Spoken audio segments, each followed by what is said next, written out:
Et bonjour à tous et bienvenue dans ce tout nouvel épisode de Priest React number... c'est le combien? C'est le 7. Number 7. Bienvenue à tous, merci d'être toujours de plus en plus nombreux. Voilà, comme le petit message de début de vidéo, n'hésitez pas à vous abonner, c'est hyper important pour nous. Il faut cliquer sur le petit bouton rouge juste en dessous.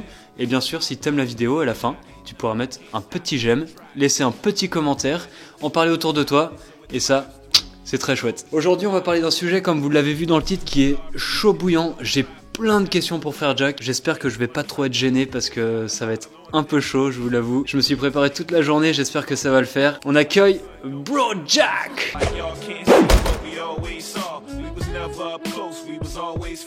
Salut Frère Jack. Attends, je mets mon masque parce que...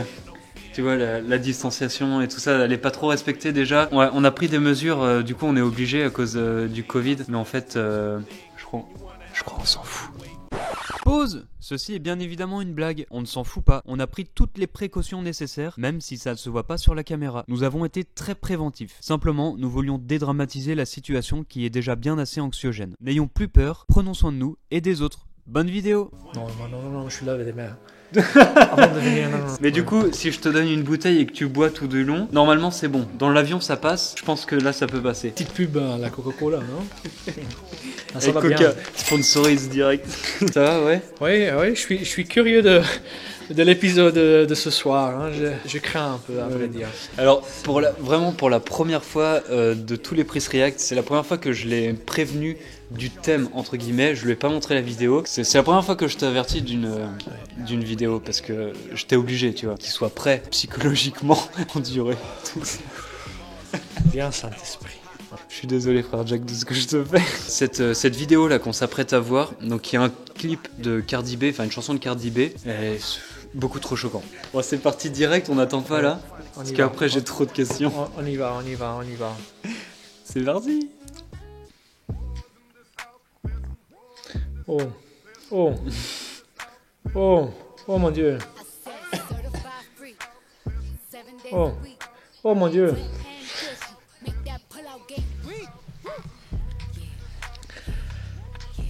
Je sors le masque, quoi.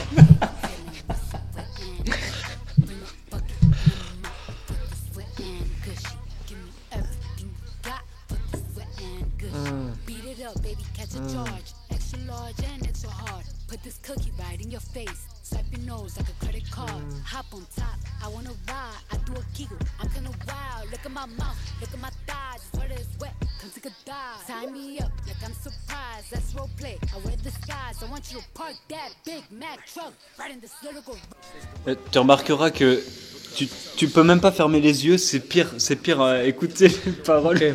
Je vais fermer les yeux parce que mais je vais quand même écouter bien les paroles parce que c'est très poétique en fait. Hein, je trouve très profond le message.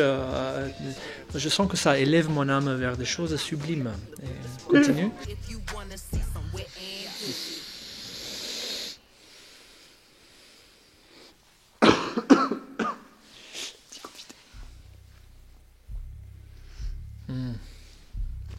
Elle est jolie.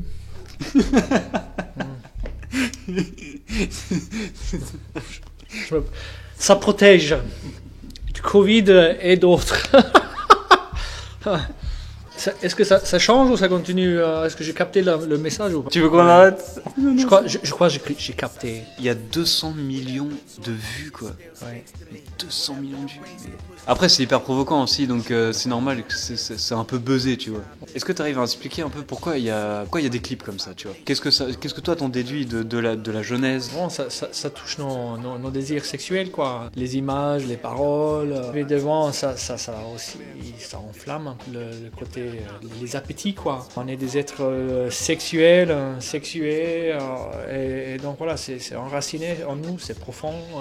L'attraction à l'autre, tu vois, dans la sexualité, la puissance de vie, la puissance d'un amour, d'aller vers l'autre, s'unir à un autre, donc c'est vraiment une énergie puissante, et là elle le touche. C'est très pornographique, mais sans être pornographique, quoi. Mais parce que tu vois, on vit dans une espèce de société où j'ai l'impression qu'il y a un message qui se dégage de plus en plus, la libéralisation un peu de la sexualité, tu vois. Coucher avec n'importe qui, avoir des aventures comme ça d'un soir. Est-ce que tu sais dire, toi, de ton point de vue, mais aussi peut-être du point de vue de l'Église, en quoi c'est dangereux, tu vois? Tout ça, c'est ce chant, tout ce dont elle parle, tu vois, elle parle d'une expérience sexuelle, tu vois, bon, je ne vais pas rentrer dans les détails mais le lendemain, les conséquences, est-ce qu'il y a un enfant, est-ce qu'il y a un amour, est-ce qu'il y a une relation, est-ce qu'il y a un cœur qui est brisé, est-ce qu'on vient de utiliser, consommer, exploiter quelqu'un, tu vois, la sexualité, donc il y a évidemment, comme je disais tout à l'heure, une puissance d'amour et de vie, mais ça aussi, ça crée relation. Ça parle d'un acte sexuel, mais il n'y a pas une relation après, tu vois. Et donc, je le trouvais extrêmement superficiel. Ouais. Bon, attrayant. Elle est belle, hein, elle est bien douée aussi au niveau de la voix. Mais c'est très superficiel, quoi. C'est superficiel et du coup t'as un peu le côté plaisir égoïste de ce que tu parles et donc et toi donc ça tu mets à mal quand même. Il y a aussi le côté égoïste, mais ça peut pas rester comme ça. En tout cas en parlant comme chrétien, comme vous savez, je suis un frère et tout, et je crois que notre vocation est d'aimer. Et je vois notre sexualité, comme je dis, comme une puissance pour créer la relation. Et ici, ça part pas d'amour, quoi. Il n'y a pas d'amour dans ce chant. C'est juste animal, quoi. Et c'est animal. Et bon, si tu aimes être traité pour un animal, ça peut aller un jour ou deux. Mais si tu passes ici toute ta vie, on t'a traité comme un animal, ou tu as traité des autres comme des animaux, moi je pense que tu as passé à côté de ta vie, quoi. Et c'est dommage. Je voulais parler d'abord aussi de ta vocation. Donc tes frères, tu as fait 3 vœux, le vœu de pauvreté, de chasteté et d'obéissance. J'aimerais que tu nous parles un peu de ce vœu de chasteté. J'aimerais bien comprendre, parce que c'est un sujet dans l'église qui est assez tabou malheureusement, mais bon, ça commence un peu à parler. C'est quoi la différence entre abstinence sexuelle et chasteté? Parce qu'il y a une différence. Donc l'abstinence, c'est ne pas avoir des relations, des rapports sexuels. La chasteté est autre. Il s'agit d'un regard, il s'agit d'une attitude que j'ai face à l'autre. Avoir un regard chaste, une attitude chaste, veut dire que je prends pas possession de l'autre, que je respecte dans sa liberté, dans son intégrité, dans sa beauté. Et je n'utilise pas la personne pour mes propres désirs, pour mes propres moyens. Et donc parfois c'est sexuel et parfois même pas. Parce que ça touche aussi dans ma vie de frère, par exemple. On peut avoir des rapports inchastes lorsqu'on utilise les personnes pour faire des choses, tu vois. Je l'exploite pour mes propres moyens, pour mes propres projets. Et donc je suis pas dans l'amour, quoi. Les autres sont des simples instruments, des objets. Et donc il y a en moi, il y a en l'homme une tendance pécheresse de instrumentaliser les autres, quoi, de tout tourner vers moi-même, vers mes intérêts à moi, vers mon propre ego. Il y a un chemin de conversion, d'évolution, de transformation, d'avoir un rapport chaste avec les gens, un rapport qui est basé sur l'amour, quoi. Ouais, c'est ça, un amour, un échange, quoi. C'est pas, c'est ça. Donc la chasteté n'est pas forcément liée à la sexualité, quoi. C'est quand même plus général. C'est lié à la sexualité, en tant que ma sexualité touche mes capacités de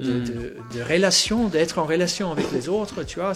Ma sexualité me donne la capacité d'être sympathique ou antipathique, ou à montrer la chaleur, l'affection, la tendresse, l'attention. C'est parce que je suis un être sexué que j'arrive à faire ça. Comment toi, en tant que frère qui a fait ce vœu, qui a eu une vie avant aussi d'être frère, t'as pas toujours voulu être frère? Je connais ton témoignage personnel, il a pas toujours voulu être frère. Comment tu fais pour réussir à vivre cette obéissance dans l'amour seul à Dieu? Est-ce que tu as des tips? Est-ce que tu peux nous en parler? Est-ce que c'est dur? Est-ce qu'il faut un temps pour gérer? Donc voilà, ça fait... moi, j'ai rencontré Dieu quand j'avais 21 ans et je n'ai pas touché une femme depuis alors, quoi. Ça fait longtemps aussi. J'ai 40 ans aujourd'hui, donc faites les maths. J'ai parlé avec une femme l'autre jour, elle était... 19 ans! J'étais, ah oui, mais je suis heureux. J'étais, effectivement, tu as l'air heureux. Ouais, je suis heureux. Tu utilisais un mot tout à l'heure de gérer la sexualité. Moi, c'est une chose que on gère, quoi. On gère, c'est pas toujours facile. Hein. On a un véritable feu à l'intérieur de nous. Et puis, je suis un homme, j'aime les femmes, tu vois. Cette fille-là était, je trouve, attrayante, quoi, tu vois. Et donc, c'est une question de gérer un peu la sexualité, de le gérer.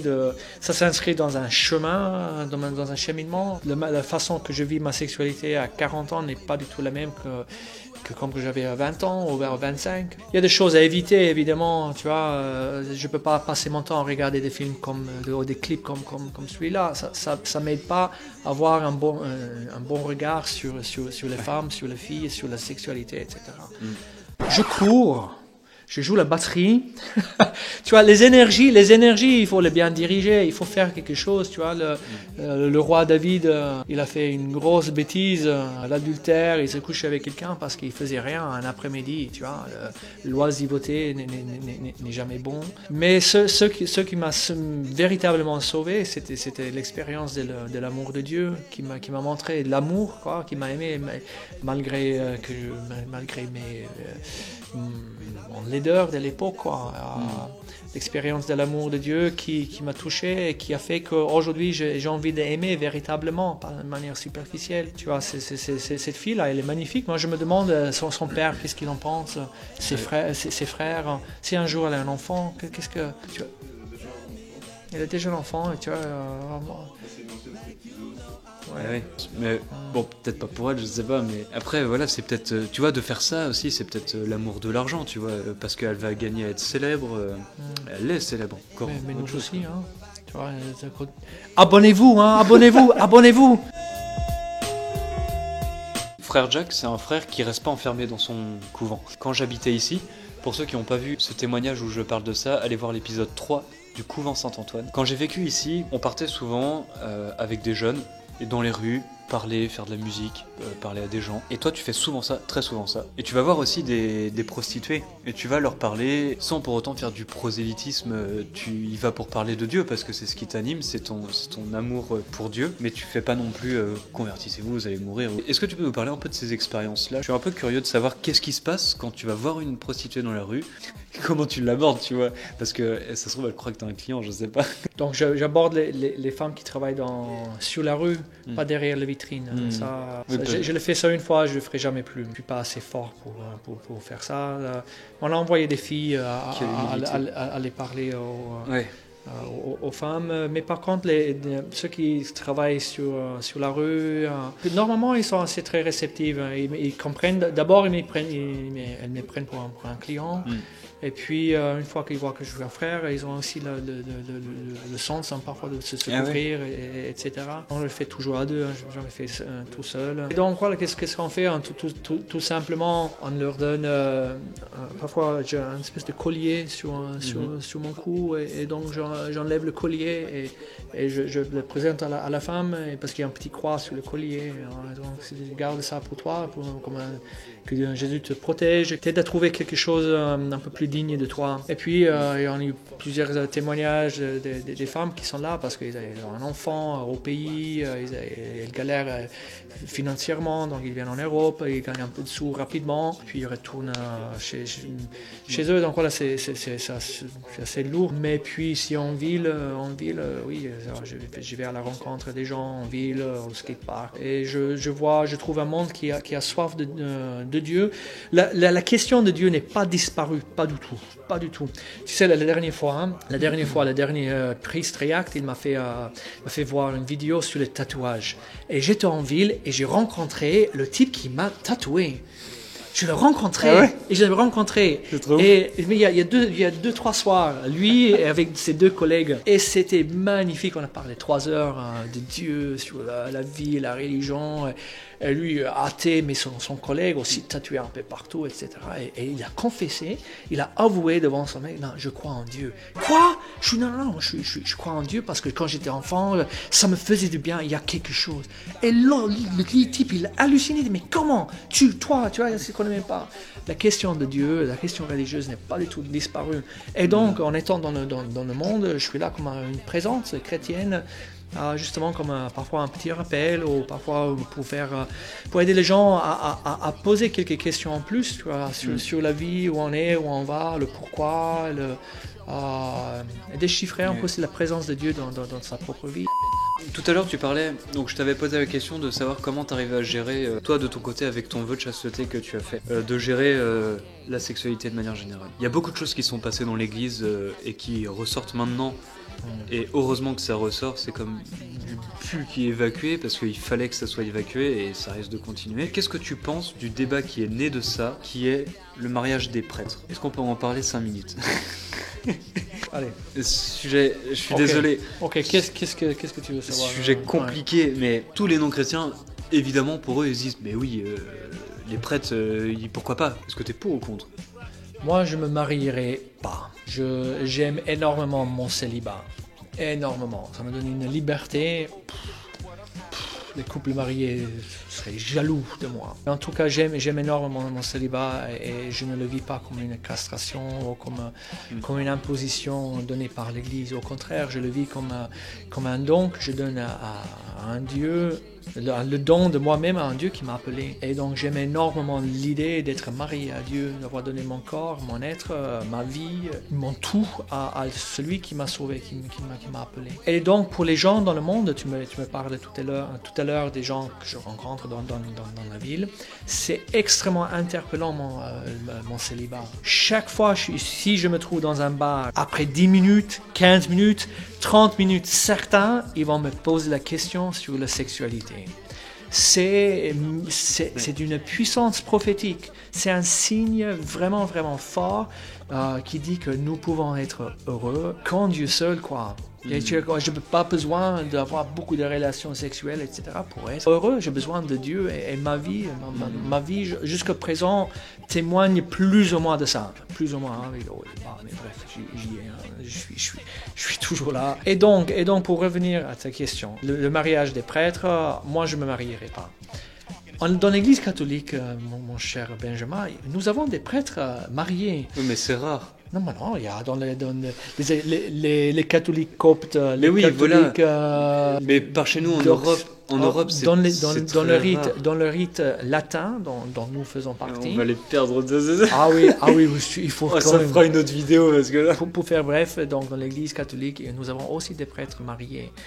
Il y a des différents rites qui sont liés à différentes parties du monde, pour être simple. Et donc, mais l'Église aujourd'hui, et même le pape François il n'y a pas longtemps, il n'avait pas envie de changer cette norme, parce que c'est une norme. Mais c'est enraciné en Jésus. Il ne faut pas se scandaliser que le prêtre ne soit pas marié. Jésus n'était pas marié. Certains des premiers apôtres n'étaient pas mariés. C'est biblique. Parce que beaucoup pensent que c'était justement avec tous les scandales qu'il y a eu, s'il y a autant de scandales, autant faire ça, tu vois. Alors que... Ils étaient malade. Ce type était malade. Tout le monde n'est pas fait pour ça, mais peut-être que le débat est ailleurs. Peut-être que le débat est de dire, chez les cathos on dit qu'il n'y a pas assez de prêtres. On prie souvent, donnez-nous des prêtres et tout. Mais peut-être qu'il y en a trop, justement.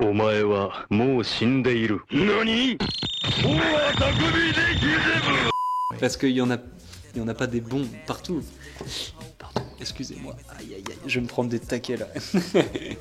Mais peut-être qu'il n'y en a pas des bons partout, et donc peut-être qu'il doit y en avoir moins, mais qui sont plus conscients de ce que ça implique aussi, quoi. Après, moi je partage ton point de vue, mais je me dis, il pourrait aussi y avoir des prêtres mariés. Pour moi, il pourrait y avoir les deux. Mais il faut pas supprimer l'autre option. Donc toi, t'es pour. Hein? Toi, t'es pour. Tu vas te prononcer ici devant la caméra aujourd'hui. Je suis pour le prêtre marié dans l'église, dans le rite latin de l'église catholique. Ouais, je suis plutôt pour. Puis mon évêque est pour aussi, donc Jean, si tu regardes cette vidéo. En fait, c'est dangereux. Toute nouvelle chose comme ça, extrême, est dangereuse, tu vois. Je prends un exemple qui a rien à voir, qui est complètement débile. Mais tu vois, j'ai été en Australie, là où t'as grandi. Le plus beau pays du monde, oui. Qui est parti en feu malheureusement. Quand l'alcool est arrivé, ça fait des ravages chez les aborigènes. Moi, je suis passé dans des magasins où entre 8h et 18h, les aborigènes peuvent pas acheter d'alcool, quoi. Et à partir de 18h, ils peuvent, tellement ça a fait des ravages. Le truc est arrivé, ils se sont rués dessus, et du coup, ça a fait des alcooliques, mais partout. Tu vois, bon, c'est un exemple bête. Je me dis, ça pourrait faire un effet aussi comme ça, où bah, du coup, il y en a peut-être beaucoup qui feraient n'importe quoi. Ouais. Donc c'est pour ça, je suis pour, mais j'ai des réserves. Bon, je parle comme un grand frère, quoi. Je te conseillerais de ne pas regarder trop ça. Tout simple, quoi. Un ado me dirait, mais pourquoi? Je comprends pas. Et parce que c'est pas bon de baser notre image de la beauté, de la sexualité sur ça. La sexualité n'est pas ça. Je te parle comme un grand frère, hein. Je fais beaucoup de bêtises dans ma jeunesse et je sais aujourd'hui que ce n'est pas le chemin. Ça, à la fin, tu mal utilises ton corps, tu te vends toi-même, tu montres tes parties de ton corps, mais tu te révèles pas ta personne, tu vois. Pour un ado, pour nous tous, hein, on est heureux quand on a des amitiés, quand il y a une relation profonde, quand la personne qui m'aime aime qui je suis et pas comme je suis fait. Et parfois on pense que les autres ils vont me respecter, voilà, si je me montre mes fesses, mais parfois ils savent même pas ton prénom, ils savent même pas d'où tu vis, où tu vis, ou qu'est-ce que tu plais, et tu es en train déjà à montrer tes fesses, etc. C'est décalé. Donc je te conseillerais de lire un peu la vie de Jésus. Déjà un bon départ. Remplir ton esprit avec des choses qui sont honorables, qui édifient, qui élèvent l'âme, qui ne feront pas de toi un objet à vendre, un morceau de chair, quoi, être consumé et jeté une fois que ça a été mangé, quoi. Bon bah, frère Jacques, je suis vraiment désolé de t'avoir fait souffrir ce soir. Je dois aller marcher, me purifier. Il va faire le tour de Bruxelles ce soir, une demi-heure du jour. Mais tu sais, il y a un truc que je voudrais dire par contre, hein, qui pourrait intéresser nos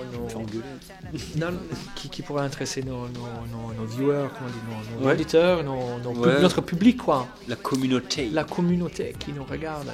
En fait, tu vois, quand on regarde des images de ce type, je pense notamment à ceux qui sont de notre race, les hommes, quoi. Tu vois, les images restent imprégnées de notre mémoire. Tu vois, ça reste que tu regardes des choses comme ça et ça part pas. Et tu peux être en train de faire la vaisselle ou en train de conduire et il y a des images vives de sexe, de pornographie qui reviennent.